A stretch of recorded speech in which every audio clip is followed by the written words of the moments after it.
Hi, my name's Lydia and I'm going to show you a chair pose tutorial today. So I've noticed this can be a challenging pose for people if your body doesn't want to really bend in this way. So I'm going to give you a few tools, a few ways in which we can use the wall to help learn the correct alignment. Okay, so we're going to start with the back against the wall. So coming over, leaning against the wall, walking the feet away a little bit. I'm going to have my feet hip width apart, and then I'm just got maybe a foot and a half between the wall and my feet, and then I'm going to sink my back down the wall, sliding down until I get this alignment where my knees are over my ankles. Okay, so it's literally like I'm sitting down into a chair that isn't there. Now this, you're not going to be able to achieve this shape without the wall, but what we're learning is how to really get the hips going back, activate the legs. Okay, so this is going in. There's a lot going on here. So I'm feeling a little bit of fire into my legs. Thighs are definitely working. Okay, now if you want to take it a step further, we can then keep the backside and the hips on the wall, but start to lean forwards and bring the back away. Notice how we're not rounding through the spine, I'm trying to lengthen through the spine. Okay, and from there, if you want to go even further, arms extending up, palms facing each other. Let's just stay here as we breathe.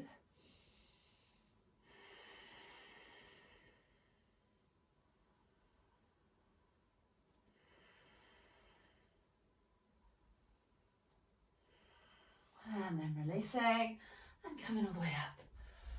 Whew, pretty strong in the legs. So that is a great practice to do because your body's learning how to do the pose and you're getting all the benefits from the pose. So then if we want to challenge ourselves a bit further, we can turn to face the wall, just placing fingertips. And again, I'm a little way away there, maybe a foot and a half again. So the thing to pay attention to here is as you sit down into your chair, you have to make sure that the hips are going back. We don't want the knees to come forwards of the feet. So I'll just give you the example of doing it wrong, is coming forwards here. Okay, so you can look down and check that you can still see your big toes. So what we want is to sit down into that chair that isn't there. See how the hips are going back, so you have to literally imagine that there's a seat here, you've got some support here of the wall, and again we're trying to lengthen through the spine. We're obviously not going to be able to go as deep as we did when we were leaning against the wall. Now a lot of the weight here is in your heels, you feel like you might topple over. That is a good sign, okay, you're doing it right.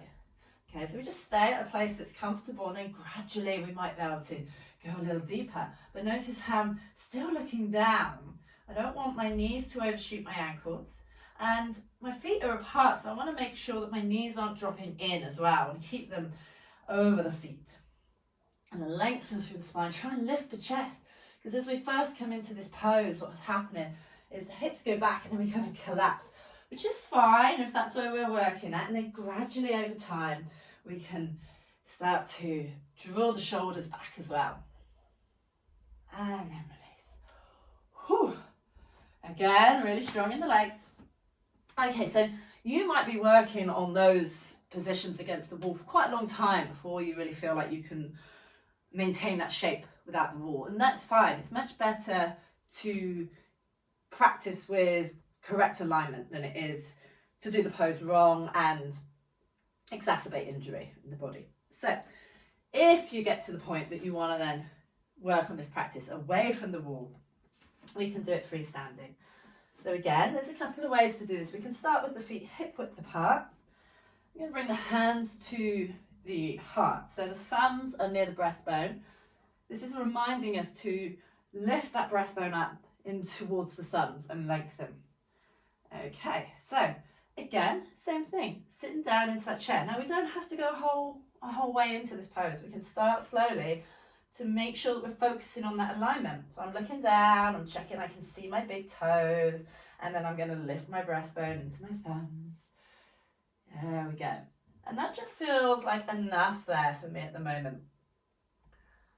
You know, as you gradually build up the practice, or if you feel a little bit more open on a certain day, you can sink down even more.